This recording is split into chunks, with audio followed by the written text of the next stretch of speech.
to tell people that if you confront the world forthrightly, if you speak the truth, and you expose yourself courageously to those things that you're afraid of, that your life will improve, and so will the life of people around you.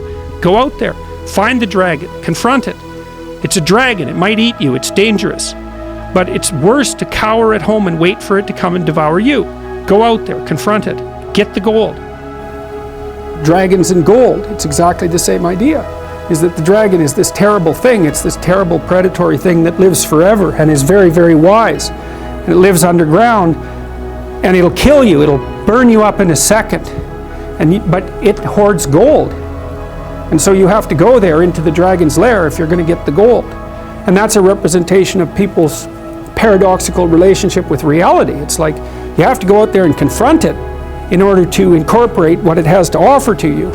But the probability that that's going to be intensely dangerous and push you right to the limit, first of all, those are actually the same thing. If it didn't push you to the limit, you wouldn't gain anything valuable from it. So you don't get one without the other. You don't get the gold without the dragon. That's a very strange, very, very strange idea. But it seems to be accurate. What you most want to find will be found where you least want to look. There's this old story that's from King Arthur, and King Arthur has these knights, right? They all sit around a round table, which means they're roughly equal. That's what the round table means. And they're off to find the Holy Grail, and the Holy Grail is the most valuable object. That's what it means. So they're off to find the most valuable thing, but they don't know what it is, and they don't know where it is. But they know that there's a most valuable thing, so in some sense it's akin to them orienting themselves by the star. And they don't know where to look, and so what they decide is they have the castle, and it's the middle of a forest, and so each knight decides to start looking for the Holy Grail by entering the forest at the point that looks darkest to him. And so what's the idea there? Well, imagine there are things that come easy to you and that you're fond of pursuing and that you're happy about pursuing. So you've found those and pursued them and you've mastered them. So you know all that, but then there's another place that you don't want to go.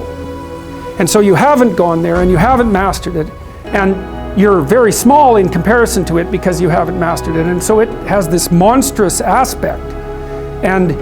But it has, if what you're doing isn't working, it's where you haven't gone that you need to go.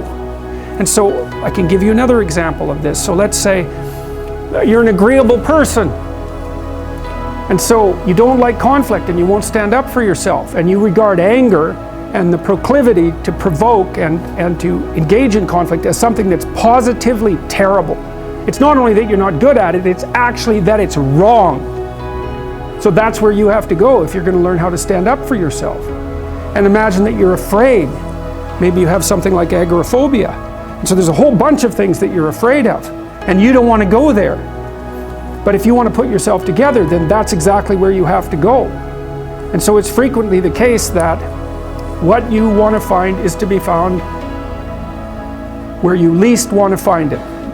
You should concentrate on who you should become, especially if you're young. And so let's say you're miserable and nihilistic and chaotic and depressed and all of that now, and you have your reasons, terrible parenting, abuse, all of those things. It's like, well, you should feel good about yourself. It's like, no, it's not the right message. Is that it's more like you should understand how much potential there is within you to set that straight. And then you should do everything you can to manifest that in the world, and it will set it straight. And that's better than self-esteem. It's like you're in a crooked, horrible position. Okay, fine. There's a lot of suffering and pain associated with that. Yeah, you can't just feel good about that because it's not good. But you can do something about it. You can genuinely do something about it. And I think all the evidence suggests that that's the case. No matter how bad your situation is, I'm not going to pretend it's okay. It's not okay. It's tragic, tainted with malevolence. And some people really get hurt by malevolent people, like, terribly hurt. Sometimes they never recover. It's really awful. But there's more to you than you think. And if you stand up and face it with a positive, with a noble vision, with discipline and intent, you can go far farther to overcoming it than you can imagine. And that's the principle upon which you should predicate your behavior. Well, let's say there's a bunch of things that you're afraid of that are in your way. So you have some vision about who you want to be. Maybe you have to, you want to be successful in your career, so you have to learn to talk in front of a group. It's like, okay, well, you're afraid of that. So no wonder you don't want to be humiliated. So, okay, so what do we do about that? Well, maybe we first get you to speak in front of one person, and then 3 people, for 5 minutes, and then for 10 minutes. Like, graduated exposure to what you're afraid of. Voluntary graduated exposure to what you're afraid of is curative.